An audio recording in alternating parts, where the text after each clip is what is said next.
অসম বংগ সীমান্তসহ কোকৰাঝাৰৰ চালাকাটিত ৰেলপথ অৱৰোধ কাৰ্যসূচী গোসাইগাঁও আৰু চালাকাটিত প্ৰতিবাদী কাৰ্যসূচী গ্ৰহণ কৰা হৈছে। প্ৰতিবাদকাৰীক ৰেলপথ অৱৰোধত বাধা দিছে আৰক্ষীয়ে। চালাকাটিৰ বুটিয়া গাঁৱত সমবেত হৈছে প্ৰতিবাদকাৰী। কোচ ৰাজবংশীক জনজাতিকৰণ পৃথক কমতাপুৰ ৰাজ্যৰ দাবীত এই প্ৰতিবাদ। Akrasu Kamatapur state demand council সহ কেইবাটাও সংগঠনে এই প্ৰতিবাদী কাৰ্যসূচী ৰূপায়ণ কৰিছে। চালাকাটি ৰেল ষ্টেচনকে ধৰি বিভিন্ন স্থানত কটকটীয়া কৰা হৈছে নিৰাপত্তা ব্যৱস্থা। আমি আপোনালোকক দেখুৱাই আছো পোনপটীয়াকৈ সেই দৃশ্যাংশ, য'ত উপস্থিত আছে আমাৰ সাংবাদিক ৰিনয় বসুমতাৰী। মই ৰিনয় আপোনাৰ কাষলৈ গৈছোঁ, যিহেতু চালাকাটিত ৰেলপথ অৱৰোধ কাৰ্যসূচী ৰূপায়ণ কৰিছে পৃথক কমতাপুৰৰ দাবীত, আৰু সেই পৃথক কমতাপুৰৰ দাবীত সাব্যস্ত কৰা সেই প্ৰতিবাদত আৰক্ষীয়ে বাধা দিছে। মই গোটেই পৰিৱেশটো এবাৰ দেখুৱাবৰ বাবে অনুৰোধ জনাইছোঁ।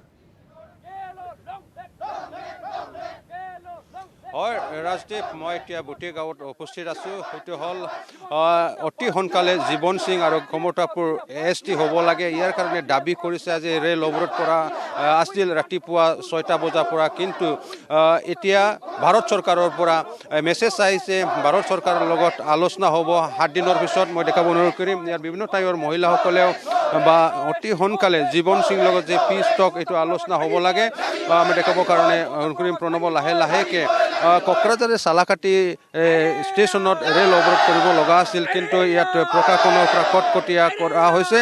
আৰু যে দিল্লীৰ পৰা বাৰ্তা অহাৰ কাৰণে যে এইটো 7 দিন ৰাখি দিয়া হৈছে। 7 দিনৰ পিছত আকৌ ৰেল অৱৰোধ বা বিভিন্ন আন্দোলন আৰম্ভ হ'ব। মই দেখাব অনুৰোধ কৰিম প্ৰণৱক, মই জানিবৰ কাৰণে চেষ্টা কৰিম। কি ক'ব, আজি ৰেল অৱৰোধটো হ'ব নে নাই? ধন্যবাদ জনাইছোঁ। আমি ইতিমধ্যে আমাৰ যি কমতাপুৰৰ দাবী, ভাৰত চৰকাৰে 2023 চনৰ 17 জানুৱাৰীত KLৰ অধ্যক্ষ জীৱন সিংহ মহাশয় আৰু KNৰ অধ্যক্ষ DL কোচ মহাশয়ক ভাৰত চৰকাৰে আমন্ত্ৰণ কৰি আনিছিল শান্তি আলোচনা আৰু শান্তি চুক্তিৰ মাধ্যমত কমতাপুৰ ৰাজ্য বা গ্ৰেটাৰ কোচবিহাৰ ৰাজ্য দিয়াৰ কাৰণে যি ধৰণৰ আলোচনা মাতি আনিছিল। কিন্তু দুৰ্ভাগ্যজনক কথা, আলোচনা ইতিমধ্যে 6 বাৰ হৈছে ভাৰত চৰকাৰৰ প্ৰতিনিধি AK মিশ্ৰাৰ লগত। শান্তি চুক্তি আমি দেখিবলৈ পোৱা নাই।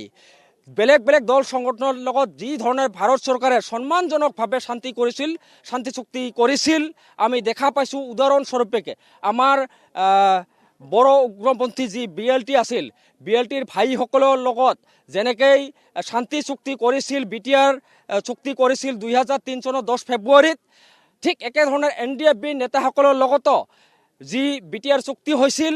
কিন্তু KLৰ ক্ষেত্ৰত আমি মাহী আইৰ দৃষ্টিৰে দেখা আমাৰ অনুভৱ হৈছে। সেইকাৰণে গোটেই কোচ ৰাজবংশী ৰাইজ, কমতাপুৰবাসী ৰাইজ, গ্ৰেটাৰ কোচবিহাৰবাসী ৰাইজ একেলগে লগ হৈ আমি ৰাজপথত ওলাবলগীয়া হৈছে। আজি ৰেলপথ অৱৰোধৰ দৰে কাৰ্যসূচী হাতত ল'বলৈ আমি বাধ্য হৈছোঁ।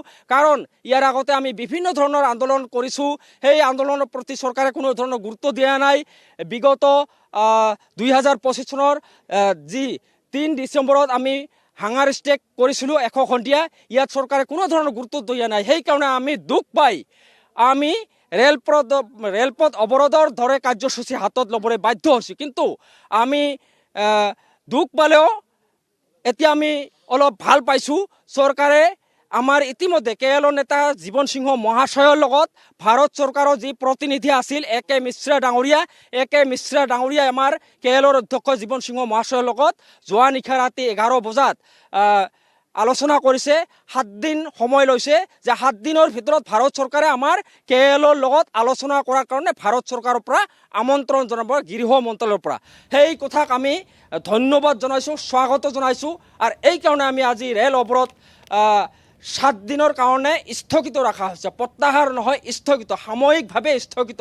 যদি চৰকাৰে কোৱা ধৰণৰ যদি আমাৰ আলোচনা হয়, শান্তি আলোচনা হয়, আৰু এই শান্তি আলোচনা যদি চুক্তিত ৰূপায়ণ হয় আৰু আমি ভাবা ধৰণে যদি হয়, তেতিয়াহ'লে আমি আৰু ইয়াত আন্দোলন কৰাৰ প্ৰয়োজন নাই। আৰু যদি আমাক এই আলোচনাৰ নামত ভেক ভাওনা কৰে, 7 দিনৰ ঠাইত 10 দিন, 10 দিনৰ ঠাইত 1 মাহ তেনেকেই যদি পাৰ কৰায়, আমি কিন্তু সহ্য নকৰিম। 7 দিন পিছত পুনৰাই আমি ৰেলপথৰ দৰে ভয়ংকৰ আন্দোলন কাৰ্যসূচী আমি ঘোষণা কৰিম। ধন্যবাদ। ৰিনয়, আপোনাক ধন্যবাদ জ্ঞাপন কৰিছোঁ আমাক পোনপটীয়াকৈ প্ৰতিক্ৰিয়া জনোৱাৰ বাবে।